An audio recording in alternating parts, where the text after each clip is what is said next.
The most powerful muscle in the human body is our heart. We don't realize it. From the time we are born till the time we have to say goodbye, the heart silently keeps on pumping. But there are occasions, and sad occasions, when the strength of this muscle goes down gradually. It's the condition what we call as heart failure. There are medical options for heart failure treatment. You might reach a point where your treating doctor says that this cannot continue. There are many treatments for heart failure. Heart transplantation is to be considered only when all other treatments fail. This can include maximum medications, angioplasty, surgery, and even a pacemaker insertion. When patients do not respond to all these treatments, we consider these patients for heart transplantation. The heart transplant surgery is the most complex procedure that the patient will ever undergo in his lifetime. So, in order to make sure that the patient is fit for the procedure, for the technically challenging surgery, there is a need to undergo a lot of blood tests, X-rays, and even cardiac catheterization and angiography. Once we are all convinced that the surgery is needed and that the patient can safely undergo the procedure, the patient will be put on the transplant waiting list. This is probably the most difficult time that the patient will have, because we never know when a heart is going to become available. Therefore, during this period also, the patient will require to be monitored. The patient will have symptoms in between. He will need to be hospitalized at times. Medicines will have to be titrated. Lifestyle changes will have to take place. Once the heart becomes available, and once we are sure, once all the parameters have been checked, the patient will be notified and he will need to reach the hospital as early as possible. The transplant surgeon is probably the captain of the ship, and he needs to have decades of experience for that. He is supported by the transplant anesthetist, the transplant intensivist, both adult as well as pediatric, the experienced nurses, the dietitians, the infection control team. Imagine the surroundings where your transplant program is embedded in a Joint Commission accredited quaternary care center.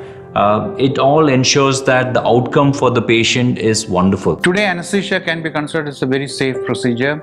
Many of these patients actually, after the procedure, remain under mechanical ventilation. So, in the ICU, we continue with all the monitoring techniques before they are taken off the ventilator. Once the new heart starts pumping, that is, the blood starts flowing into the heart starts beating, and he can be taken out of the ventilator and ICU in a couple of days' time.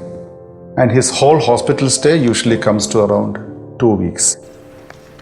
The Aster Center of Excellence in Multi-Organ Transplant offers the most advanced facilities and clinical support for heart transplant, including South Asia's first Green OT certified OR1, KARLSTROZ Fusion Integrated Transplant Suites with autopilot anesthesia, South India's first ICA or IntelliSpace Critical Care Anesthesia ICUs, India's first independent ICUs with a view and state-of-the-art diagnostic technology including 3 Tesla wide-bore MRI, 256-slice Philips ICT scanner and India's first flat-panel biplane hybrid vascular cath lab. Our world-class infection control system includes HEPA filters that purify air to 0.3 microns and positive pressure rooms for maximum patient safety. Many people are not aware that heart transplantation is a treatment option for children with congenital heart disease. Under these circumstances, a cardiac surgery or a cardiac intervention may not be a cure for this kid. The other circumstance where children would require heart transplant is when they have weak hearts. The condition is commonly known as dilated cardiomyopathy.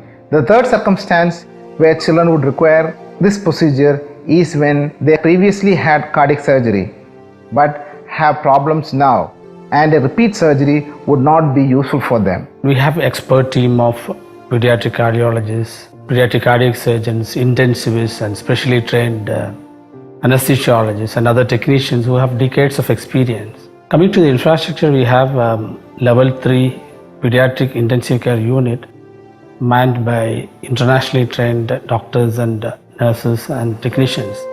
So all these people are absolutely child friendly also. So we can assure that the child is absolutely safe and get expert care. The common complications of heart transplant is infection and rejections. Rejection happens because the body perceives the transplanted heart as a foreign body and mounts an immunological response, resulting in rejection. We do frequent endomyocardial biopsies to evaluate the stage of this rejection.